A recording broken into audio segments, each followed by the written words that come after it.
Welcome to First Impressions, where we try to take a look at the first episode and promotional material of a brand new anime series released this season and try to come up with a conclusion of what I think the show will be about, what I will expect from the show, and whether I am going to like it or not based solely on those factors. And you never know if a First Impressions video will turn up as a traditional American anime otaku review later on down the line when it is released in American markets.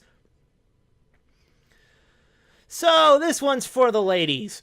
What is your idealistic example of the perfect guy? His name is John C. No, not that guy. For the sake of this review, I was more thinking along the lines of Sakamoto desu ka? This anime was brought to us as a Japanese gag manga written and illustrated by Nami Sano with the anime adaptation by Studio Dean. So, just who is Sakamoto? All the girls love him and pine for him, and most of the boys resent and despise him. Kind of reminds me of an anime version of Justin Bieber. Sakamoto isn't just cool, he's the coolest. No matter what tricks the other boys try to play on him, Sakamoto always manages to foil them with ease and grace. Sakamoto seems to be absolutely perfect in basically everything. Comically so. Now, when you have a perfect character, part of the fun is seeing them find a way to get out of certain predicaments with grace and ease, like James Bond or MacGyver. And more importantly, we need to want to. That is basically what we get here. When you build a show around a seemingly perfect character, you don't want to make them seem arrogant or pompous. Otherwise, you basically have Gaston from Beauty and the Beast. The thing is, you are supposed to hate this guy. People who seem to get all the breaks in life need to be likable, so we are happy when their hapless rivals' plans blow up in their faces.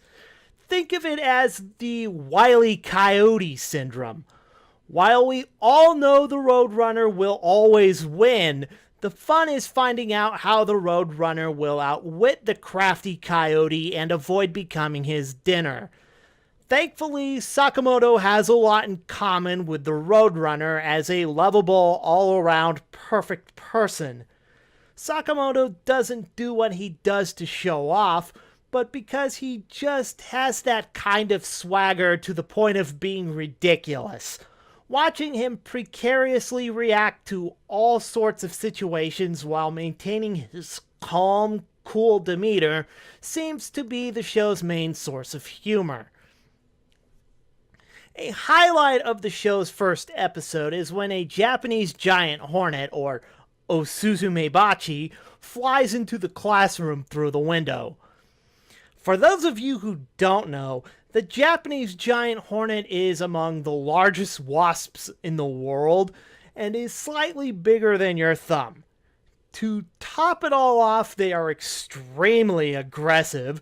Its stinger is a 1/4 inch long and has one of the most painful stings in the insect world, and it sports a highly potent venom in which one sting will require you a trip to the hospital.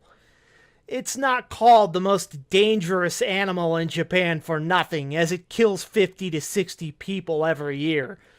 So you can imagine why the kids in this classroom are deathly afraid of this thing. I would be too. The girls even dash out of the room and lock the boys in with it, which they are so scared they start taking their clothes off. What does Sakamoto do? He engages in a sword fight with it and catches it between a protractor and lets it go out the window. The first episode was pretty funny, but I am not quite sure how this situation comedy will fare out in later episodes. It didn't really follow a coherent linear story. It instead focused on telling individual anecdotes involving the character, each of them about 3 to 5 minutes within the episode's 24-minute run. That is my biggest concern with this anime. It kind of overstays its welcome. It feels like it would have been better as a 12-minute week-to-week anime, or something along the lines of the classic Nicktoons formula of 2 11 to 12-minute stories per episode. I am actually hoping the anime goes with the latter. So considering the mixed reaction I got from this first episode, I will have to give Sakamoto desu ka 6 points for initial interest. So, with that, I am concluding the 2016 anime season. But before we dive into the summer 2016 anime, I thought it would be appropriate to take a look at my list of top 5 anime shows for spring 2016.